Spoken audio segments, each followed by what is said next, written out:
Hello everyone, my name is Chandan Singh. So guys, grammar tips series. किसी viewer ने पूछा है कि whom और to whom में क्या डिफरेंस है, कब हम to whom कहेंगे और कब हम whom कहेंगे। चलिए गाइज देखते हैं। सबसे पहले मैं आपको बता दूं गाइज, कोई भी सेंटेंस का स्ट्रक्चर होता है तो स्ट्रक्चर कुछ ऐसा होता है। एक सब्जेक्ट होता है, एक वर्ब होता है और एक ऑब्जेक्ट होता है। यानी कि सब्जेक्ट ने किसी काम को किया, लेट से हमारा ये सब्जेक्ट है, इसने किसी काम को किया। मान लीजिए वो काम है स्लैप। स्लैप का मतलब होता है किसी को थप्पड़ मार देना। बहुत गौर से देखिएगा इस सब्जेक्ट ने किसी काम को किया यानी कि स्लैप किया किसी को, ठीक है। तो ये वर्ब स्लैप है। अब ये जो वर्ब है ना, ये वर्ब अपना एक ऑब्जेक्ट लेगा, यानी कि ये जो थप्पड़ पड़ा, ये थप्पड़ किसी को तो पड़ा होगा ना, ऐसे ही हवा में ऐसे तो नहीं रह गया होगा। मान लो कि यहां पर एक लड़का है, इस लड़के का नाम है रोहित। रोहित ने किसी को स्लैप किया तो किसी को तो थप्पड़ मारा होगा ना, चाहे वो दीवार पे मार दे, वो किसी इंसान को मार दे, किसी को मार दे, किसी बच्चे को मार दे, वो जिसको मारा होगा वो यहां पर क्या है, ऑब्जेक्ट है गाइस। यानी कि ये जो वर्ब है इसको क्या चाहिए, एक ऑब्जेक्ट चाहिए। बहुत गौर से देखिए, रोहित ने थप्पड़ मारा, रोहित ने थप्पड़ मारा। हिंदी में आपका मन करेगा जानने का, किसको मारा, किसको मारा, मन कर रहा है। यानी कि आपको यह पता है कि थप्पड़ मारने का काम रोहित ने किया। रोहित ने कौन सा काम किया, थप्पड़ मारा। किसने मारा, रोहित ने। क्या किया, थप्पड़ मारा। लेकिन वो किसको मारा, थप्पड़ किसको लगा।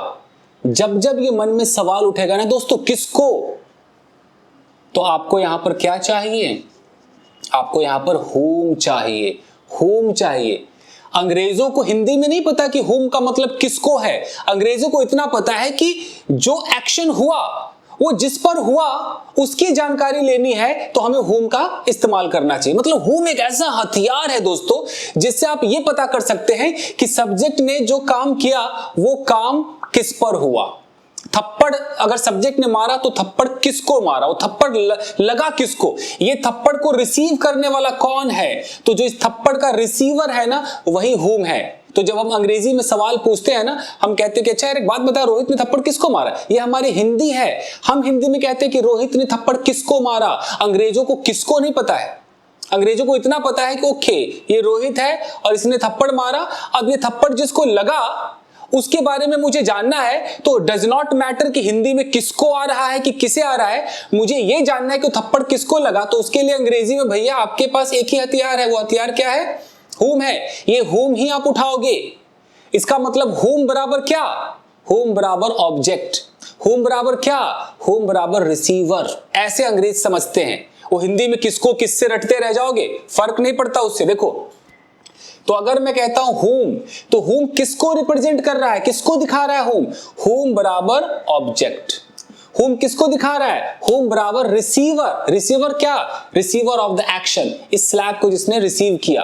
तो जब भी हम बोलेंगे whom, इसका मतलब कि हम किसको ढूंढ रहे हैं, हम सब्जेक्ट को ढूंढ रहे हैं कि ऑब्जेक्ट को ढूंढ रहे हैं, ऑब्जेक्ट को ढूंढ रहे हैं। क्लियर, यहां तक एकदम क्लियर है। तो अब है कि भाई जब मैं सवाल करूंगा तो मैं कैसे सवाल करूं, टू whom। जब मैं क्वेश्चन बनाऊंगा कि भाई रोहित ने थप्पड़ किसको मारा, तो मैं टू whom करूं कि whom करूं, यहां पर आकर के सवाल फंस जाता है। तो अगर मैं यहां पर कहता हूं कि भाई whom और यहां लिखता हूं did और यहां लिखता हूं Rohit, whom did Rohit slap. कोई बंदा बोलेगा कि सर अगर मैं यहां टू लगा दूं तो क्या ये गलत हो जाएगा। जी हां, ये गलत हो जाएगा, ये गलत हो जाएगा। क्यों गलत हो जाएगा, अब इसको बहुत ध्यान से देखिए। जब ये स्लैप वर्ब चला तो इस स्लैप को इस ऑब्जेक्ट ने रिसीव किया, तो क्या इस वर्ब और इस ऑब्जेक्ट के बीच में कोई प्रेपोजिशन है, कहीं कोई टू है। बहुत ध्यान से देखिए, कहीं कोई टू है, नहीं है ना। तो जब जब ऐसी नौबत आएगी जब वर्ब के बाद बिल्कुल ऑब्जेक्ट आएगा, बीच में कोई प्रेपोजिशन नहीं होगा, इसको ग्रामर की भाषा में ट्रांजिटिव वर्ब भी कहते हैं, बट मैं ऐसे समझा रहा हूं जो सबके समझ में आ जाए। जब जब वर्ब के बाद में बिल्कुल ऐसा कोई, मतलब ऐसा वर्ब हो जिसके बीच में कोई प्रेपोजिशन हो ही नहीं, वो वर्ब हो उसके बाद सीधा के सीधा ऑब्जेक्ट हो जाए। ऐसे कुछ वर्ब्स होते हैं, जैसे कि आपका वर्ब होता है स्लैप। जब आप थप्पड़ मारोगे तो आपने मारा, जिसको मारा उसके बीच में प्रेपोजिशन नहीं चाहिए। आप कभी गलती से ऐसा नहीं कह सकते कि आई स्लैप्ड टू मोहन, ऐसा नहीं कह सकते आप आई स्लैप्ड मोहन। आपके स्लैप और मोहन के बीच में कोई टू नहीं आ सकता है। तो जब जब वर्ब और जो रिसीवर है, जो ऑब्जेक्ट है, उसके बीच में टू नहीं आएगा, तब सवाल पूछते समय होम के पहले भी टू नहीं आएगा। ये लिख लीजिए कहीं पर। कैसे पता चलेगा सर जी? अरे भाई वर्ब की लिस्ट है ना, मैं आपको 3-4 वर्ब दे रहा हूं। जैसे मैंने आपसे कहा कि स्लैप, जब थप्पड़ मारने की बात आएगी तो वहां टू नहीं लगा सकते आप, ठीक है। भाई चिंटू ने किसको थप्पड़ मारा, कैसे बोलोगे इंग्लिश में? होम, टू होम नहीं कह सकते। होम डिड चिंटू स्लैप, इस तरीके से। देखिए वर्ब है सी का मतलब है देखना। अगर मैंने आपको देखा, मैं हूं सब्जेक्ट, मैं देख रहा हूं, सी ये मेरा एक्शन है, लेकिन मैंने किसको देखा? ऑब्जेक्ट आप है। तो मैं बोलूं कि यार मैंने किसको देखा? होम डिड आई सी। मैं टू होम नहीं लगा सकता। क्यों नहीं लगा सकता भाई? क्योंकि मेरे इस वर्ब और जिसको मैंने देखा उस ऑब्जेक्ट के बीच में कोई प्रेपोजिशन था ही नहीं। तो जब प्रेपोजिशन नहीं था तो मैं होम से पहले टू क्यों लगाऊं? ऐसे ही नहीं लगा सकते हैं। और देखिए हेल्प, मान लीजिए कि एक लड़की ने आपकी हेल्प की, तो मैंने इंग्लिश में बोला a girl helped you, a girl helped you, एक लड़की ने आपकी हेल्प की।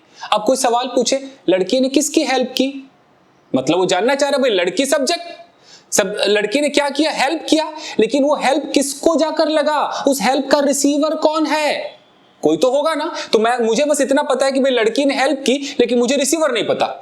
मुझे ये नहीं पता कि लड़की ने किसकी हेल्प की। तो मेरे मन में सवाल आएगा, तो मैं सवाल को किससे पूछूंगा? होम से पूछूंगा कि टू होम से पूछूंगा? यही है ना। तो मैं कैसे पता चलेगा?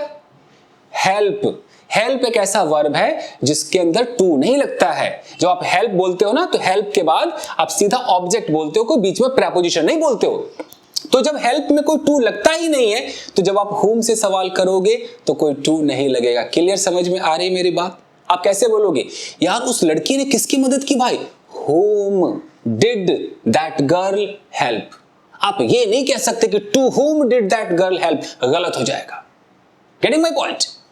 और भी वर्ब्स है, जैसे यहां पर है हायर। अगर मैं कहता हूं कि भाई मेरे बॉस ने एक लड़की को हायर किया, मैंने इंग्लिश में बोला my boss hired a girl. Clear है? तो माय बॉस सब्जेक्ट है, हायर्ड वर्ब है, और हायर्ड के बाद सीधा क्या आ रहा है? A girl. क्या मैंने ऐसा बोला my boss hired to a girl? क्या मैंने टू लगाया? नहीं लगाया। क्यों नहीं लगाया भाई? क्योंकि हायर एक ऐसा वर्ब है जिसको अपने बगल में प्रेपोजिशन नहीं चाहिए, वो सीधा क्या सीधा ऑब्जेक्ट ले लेगा। तो जब ये सेंटेंस में कोई टू है ही नहीं, तो जब मैं सवाल करूंगा कि अच्छा एक बात बता यार, तेरे बॉस ने भाई किसको हायर किया?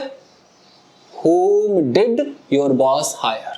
ऐसा नहीं कह सकते कि to whom did your boss hire, गलत हो जाएगा। तो अभी मैं आपको यह सिखा रहा हूं कि टू नहीं लगाना है। मैं ये भी बताऊंगा कि टू लगेगा कहां। यहां तक क्लियर हो रहा है कि टू नहीं लगाना है। क्यों नहीं लगाना है? क्योंकि ऐसे वर्ब के बारे में जब आप बात करोगे जिस वर्ब के बाद सीधा ऑब्जेक्ट आ जाता है, बीच में कोई प्रेपोजिशन दीवार बनकर नहीं आता है, उसमें होम से जब सवाल करोगे तो टू नहीं लगाओगे। एक और देख लीजिए, अगर मैं कहता हूं नो, मैं कहता हूं आई नो यू सिरार, आई नो यू, मैं तुम्हें जानता हूं। तो आई ये सब्जेक्ट है, नो ये वर्ब है, यू ये ऑब्जेक्ट है। तो आई नो यू, क्या मैंने ऐसा कहा आई नो टू यू? ऐसा कहा मैंने? नहीं कहा। यानी कि टू यहां नहीं चाहिए। इस वर्ब को ऑब्जेक्ट के पास जाने के लिए बीच में टू दीवार नहीं चाहिए। तो जब इसमें टू है ही नहीं, तो इस नो के लिए जब मैं बोलूंगा कि भाई तुम किसको जानते हो, तो मैं क्या बोलूं?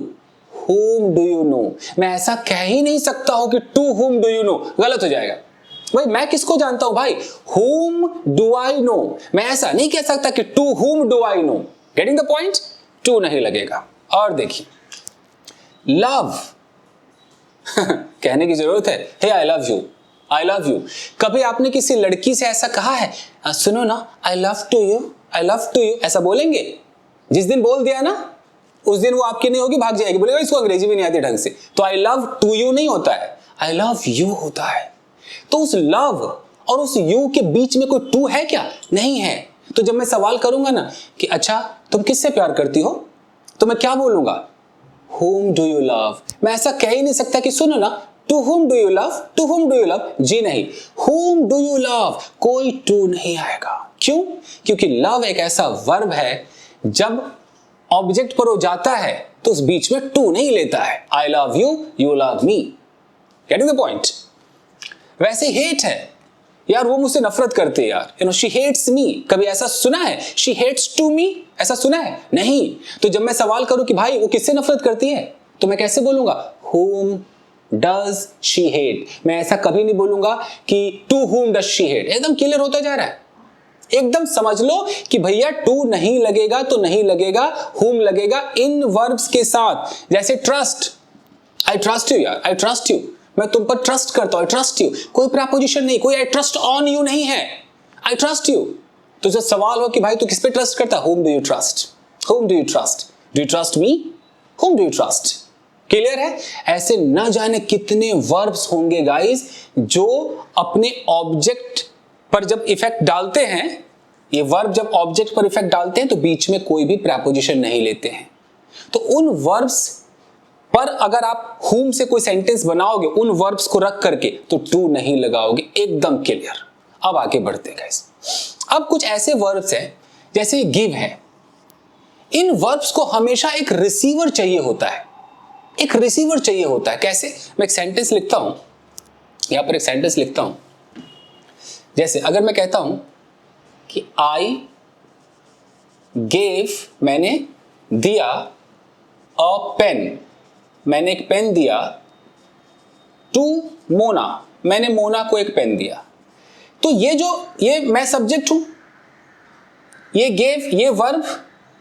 अब यहां पर दो ऑब्जेक्ट है, एक पेन है और एक मोना जो रिसीव करेगी। तो मैंने क्या दिया? तो मैंने एक पेन दिया, लेकिन वो पेन गया किसके पास? उस पेन का रिसीवर कौन है? मोना है। तो उस मोना से पहले देखो टू लगा हुआ है कि नहीं लगा हुआ है? लगा हुआ है ना। तो कुछ ऐसे वर्ब्स होंगे जहां पर आपको दो ऑब्जेक्ट्स दिखाई देंगे। तो अगर आप कोई चीज दे रहे हो तो वो जो चीज है उसमें तो आप टू नहीं लगा रहे हो, लेकिन वो चीज जहां पे जाएगी ना, मोना के पास, सोना के पास, मोनिका के पास, राधिका के पास, अंजलि के पास, जिसके पास भी वो चीज जाएगी वो टू लगा करके ही जाएगी, क्योंकि टू प्रेपोजिशन है जो रिसीवर को दिखाता है यहां पर आया, वो पेन यहां पर आया।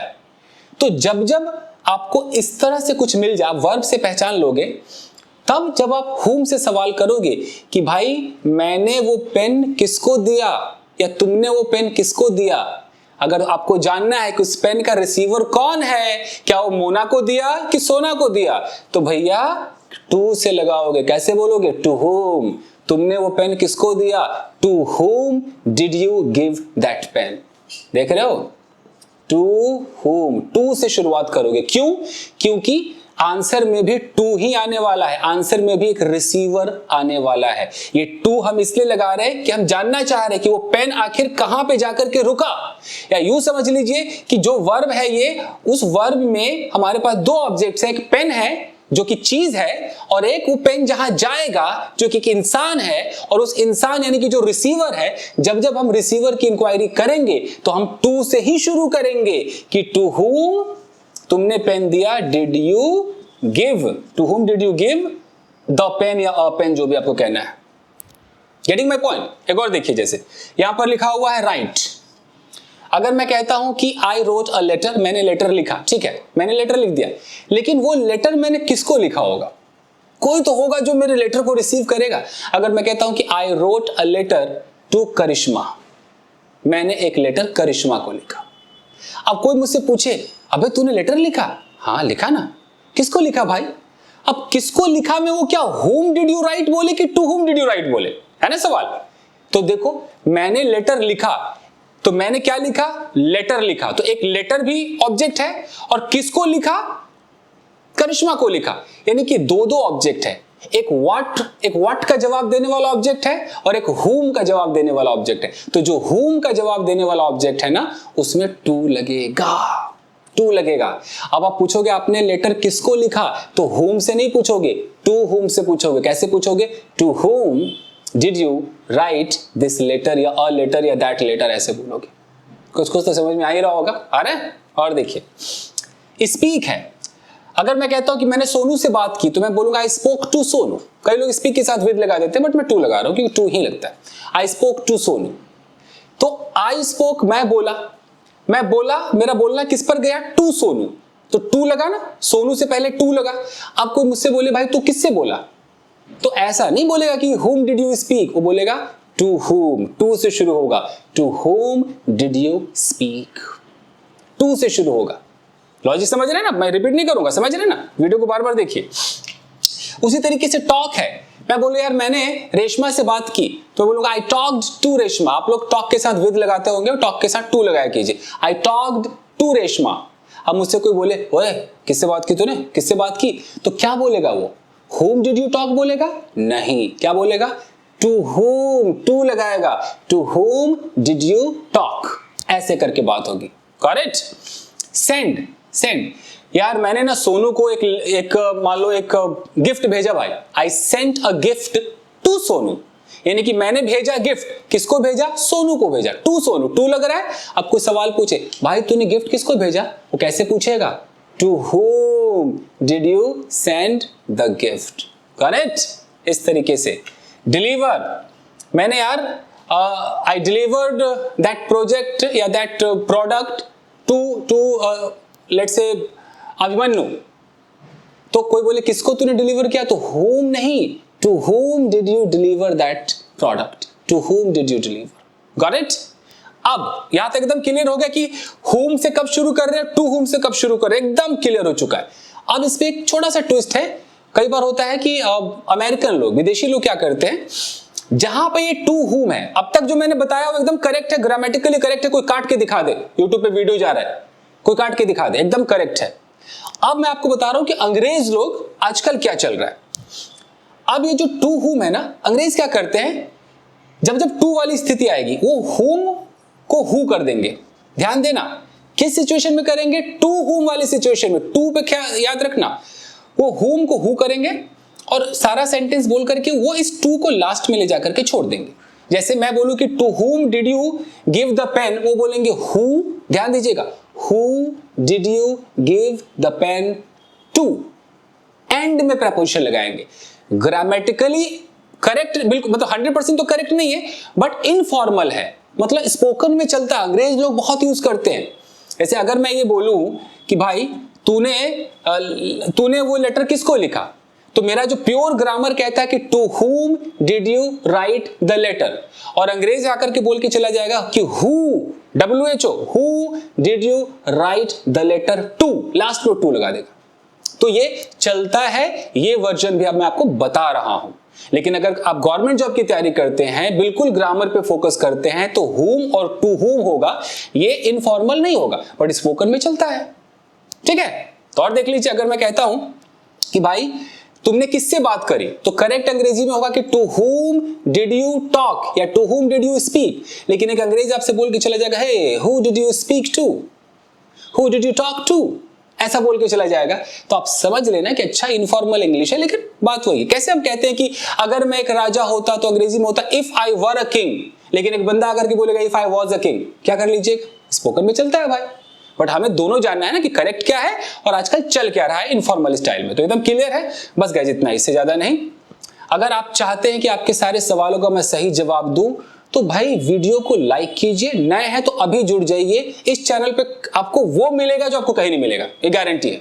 ना जाने क्या क्या मिलेगा, नॉवेल ले लो, न्यूज़पेपर रीडिंग ले लो, एक पार्ट से एक सेंटेंस को तोड़ना मैं सिखाता हूं आपको, सिचुएशनल इंग्लिश है, आपके सारे डाउट्स है, क्या नहीं है बॉस, वोकैबुलरी है, बिजनेस इंग्लिश है, सब कुछ है।